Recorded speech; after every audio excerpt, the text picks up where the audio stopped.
everyone, as you know that I'm dietitian Payal and today's topic is heart disease. और जो हमने new series start करी है अभी, जिसमें स्पेशल सीरीज़ है और इसमें मैं डॉक्टर्स को इनवाइट करती हूँ और डॉक्टर्स आपको थोड़ा सा इंट्रोडक्टरी पार्ट बताते हैं वो डिज़ीज़ का या कोई भी पर्टिकुलर टॉपिक का, और आफ्टर दैट हम डाइट कंटिन्यू करते हैं। चीज़ों की जानकारी होना हमें बहुत ज़्यादा ज़रूरी है। अगर आपको पता रहेगा किसी एक पर्टिकुलर बीमारी के बारे में तो आप उसका डाइट प्रॉपरली बना पाएंगे। और जैसे इससे पहले जो 2 सेशन है वो डॉक्टर सुनील राठौर सर के साथ में हो चुके हैं हमारे, जो कि सबसे पहला था वो डायबिटिक फुट का था और सेकंड जो था वो बर्न का था। ये वाला जो टॉपिक है ये हार्ट डिजीज़ से रिलेटेड है, और क्योंकि आजकल ब्लड प्रेशर का बहुत ज़्यादा कम्युनिटी प्रॉब्लम आता जा रहा है और जैसे डायबिटीज़ होता जा रहा है वैसे ही ब्लड प्रेशर होता जा रहा है, हमें पता नहीं होता है और ब्लड प्रेशर हो जाता है।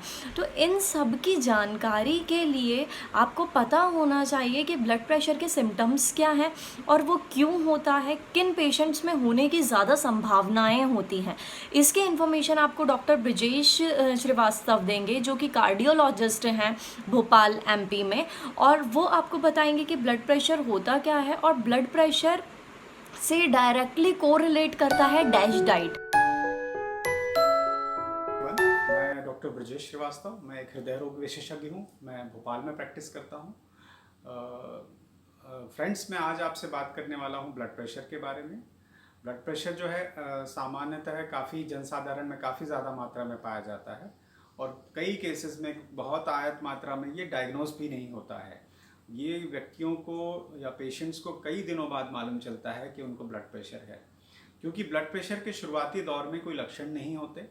जब लक्षण आते हैं तब तक ब्लड प्रेशर का प्रभाव अन्य अंगों पर पड़ने लगता है और ब्लड प्रेशर धीरे धीरे बड़ा होते हुए ये अपने टारगेट ऑर्गन्स जो होते हैं, इसके जैसे किडनी को ख़राब करना, आँख के पर्दे को ख़राब करना, हार्ट फेलियर करवाना, हार्ट अटैक करवाना, पैरालिसिस करवाना, ये उसकी कुछ जटिलताएं हैं जो बहुत आगे जाके देखने को मिलती हैं।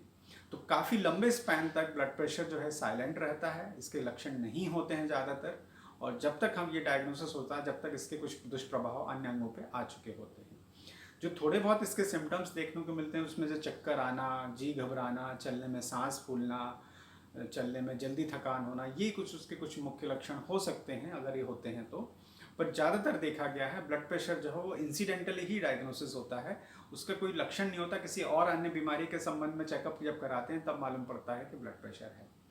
जो ब्लड प्रेशर है उसके मुख्य जो रिस्क फैक्टर हैं, वज़न का ज़्यादा होना, खान पान में अनियमितता होना, बहुत ज़्यादा नमकीन पदार्थों का सेवन करना, प्रोसेस्ड फूड खाना, अल्कोहल ज़्यादा मात्रा में लेना, सेडेंट्री लाइफस्टाइल होना। अगर आपकी लाइफस्टाइल ऐसी है जिसमें चलना फिरना नहीं है तो सेडेंट्री लाइफस्टाइल होना भी ब्लड प्रेशर का कारण है। तो ये कुछ रिस्क फैक्टर हैं जो मॉडिफाइबल रिस्क फैक्टर्स हैं। जो नॉन मॉडिफाइबल रिस्क फैक्टर होते हैं, जैसे कि फैमिली हिस्ट्री होना, जिसको आप मॉडिफाई नहीं कर सकते, तो उसमें भी, उस केसेस में भी आपको ब्लड प्रेशर देखने को मिल सकता है।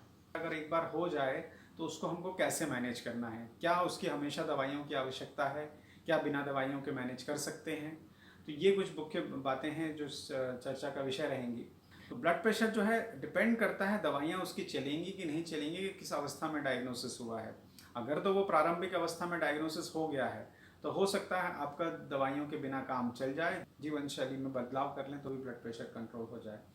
अगर उससे कंट्रोल नहीं होता या वो आगे की अवस्था में डायग्नोस होता है जिसमें कि टारगेट ऑर्गन डैमेज हो चुका है, जो कि हम जांच के दौरान पता लगाते हैं, तो आपको ब्लड प्रेशर की दवाइयाँ चलना अवश्यंभावी है। तो लाइफस्टाइल मॉडिफिकेशन दोनों ही केसेस में, चाहे आप दवाइयाँ ले रहे हैं चाहे दवाइयाँ नहीं ले रहे हैं, दवाइयों की आवश्यकता है या नहीं है, तब भी आपको जीवन शैली में परिवर्तन की आवश्यकता रहेगी ब्लड प्रेशर को कंट्रोल करने के लिए और उससे होने वाले जटिलताओं को दूर रखने के लिए भी। तो इसमें कुछ मुख्य 3-4 चीज़ें हैं जिनको हम समझ लें तो हम ब्लड प्रेशर को, काफ़ी बहुत छोटी छोटी चीज़ें हैं, अगर उनका ध्यान रखें तो ब्लड प्रेशर को हम बिना दवाइयों के या कम से कम दवाइयों के साथ भी कंट्रोल कर सकते हैं। इसमें तो ये है कि एक तरह से वज़न, एक अपने आप में मोटापा होना या वज़न ज़्यादा होना ब्लड प्रेशर का एक रिस्क फैक्टर होता है। तो अगर हम अपना ब्लड प्रेशर कंट्रोल करना तो हमको वज़न कम करना चाहिए। वज़न हम अगर आप कैलकुलेट कर पाएँ आजकल तो बहुत सारे एप्लीकेशंस आ गए हैं जिसमें आप BMI अपना कैलकुलेट कर सकते हैं। अगर आपका BMI 25 से ज़्यादा है तो आप at risk of blood pressure हैं। अगर आप अपना BMI 25 से है तो उसको 25 से कम या 25 के आसपास रखने की कोशिश करें, तो उससे ब्लड प्रेशर को कंट्रोल करने में मदद मिलेगी। आप वज़न ज़्यादा है तो वज़न कम करें। वज़न कम करने के लिए आपको खान पान पर नियंत्रण करना होगा और एक्सरसाइज करनी होगी। अब खान पान में नियंत्रण क्या करना है? खान पान में हमको अत्यधिक तले हुए पदार्थ, जो डीप फ्राइड फूड्स हैं, वो नहीं खाना है। प्रोसेस्ड फूड है वो नहीं खाना है।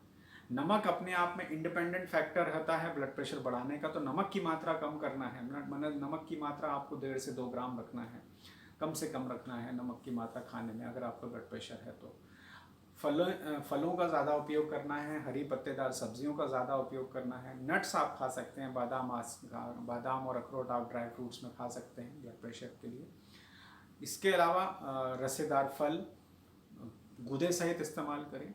ज़्यादा फाइबर वाली डाइट लें। ज़्यादा फाइबर वाली डाइट जो है आपके पाचन के लिए भी अच्छी रहेगी और साथ में ब्लड प्रेशर को कंट्रोल करने भी सहायता मिलेगी। रिफाइंड फूड ना लें। रिफाइंड फूड जैसे होता है बहुत बारीक पिसा हुए मैदे का खाना जो होता है, जिसमें पिज़्ज़ा आता है, बर्गर आता है, समोसा आता है, कचौड़ी आती है, चाट आता है, कुछ तरह के नमकीन आते हैं जिसमें रिफाइंड फ्लोर यूज़ होता है। तो रिफाइंड फ्लोर जो है वो इन जनरल आपके कार्डियोवास्कुलर हेल्थ, आपके हार्ट की हेल्थ के लिए अच्छा नहीं है, तो उसका प्रयोग आपको कम से कम करना चाहिए।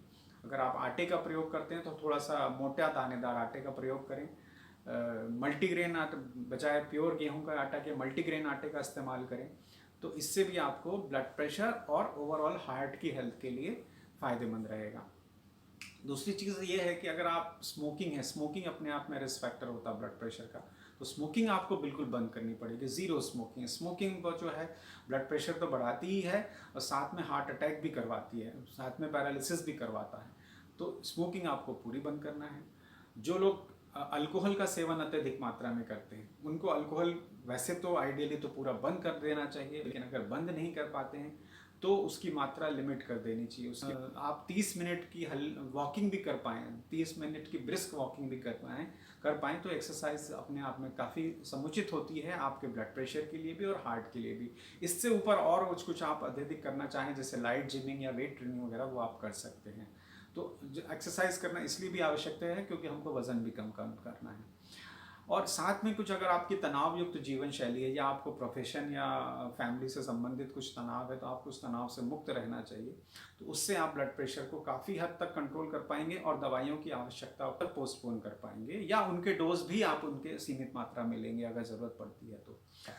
और चूँकि आजकल कोरोना का पैंडेमिक चल रहा है, तो उस संबंध में मैं 2-4 बातें आपको बताना चाहूँगा कि जो व्यक्ति हार्ट से पीड़ित है, हृदय रोग से पीड़ित है, या जो ब्लड प्रेशर से पीड़ित है या डायबिटीज़ से है, उनको कोरोना बीमारी होने में जटिलताएं ज़्यादा देखी गई हैं।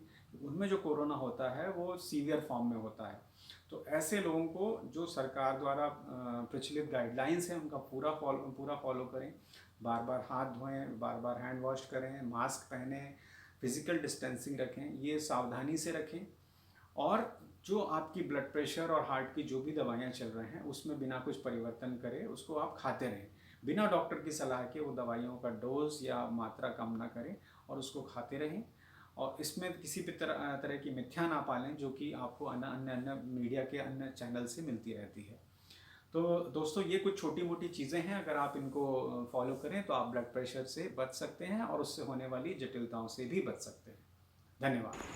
Thank you doctor Vijay Srivastava sir for the informative session. और क्योंकि सर ने आपको काफ़ी सारी डाइटरी इन्फॉर्मेशन भी दे दी है, तो हम डाइटरी इन्फॉर्मेशन में अब डैश डाइट की बात करते हैं।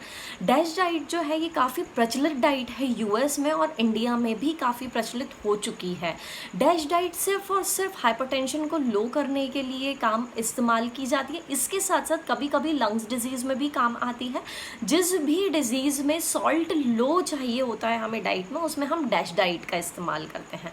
The principle of dash diet is low salt, moderate carbohydrate, moderate amount of protein according to the patient के हिसाब से हमें प्रोटीन रखना है, high fibre as well as low sugar diet.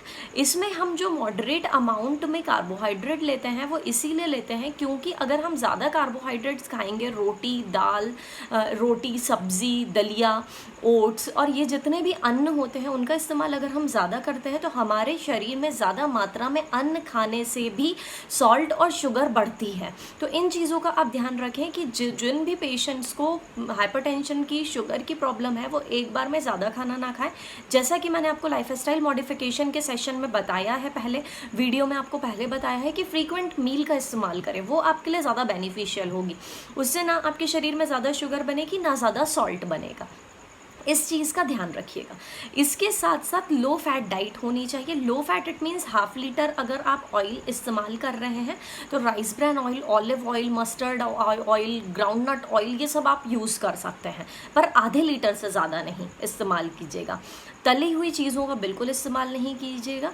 और हाई फाइबर, उसके लिए आप ध्यान रखिएगा कि ऐसी चीज़ें जिसमें छिलका बहुत ज़्यादा होता है वो आप खा सकते हैं। जैसे पूरे फल साथ में खाइए, जूसेस का इस्तेमाल नहीं कीजिए, क्योंकि अल्टीमेटली शुगर भी हमें कम ही खानी है।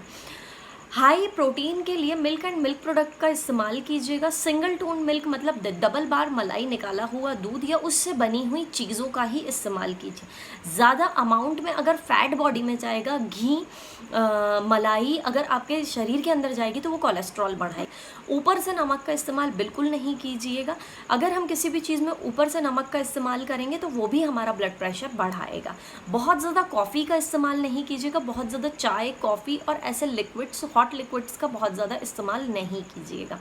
दिन भर में कोशिश करें 2 बार चाय रहे या तो फिर 2 बार कॉफ़ी रहे, और बहुत ज़्यादा मात्रा में कॉफ़ी नहीं लीजिएगा। अगर हाइपरटेंशन या डायबिटीज़ की स्टार्टिंग है तो कोशिश करें न्यूट्रिशन थेरेपी से ही आप उसे कंट्रोल कर लें, आपको मेडिसिनल थेरेपी पे जाने की ज़रूरत ना पड़े। Thank you.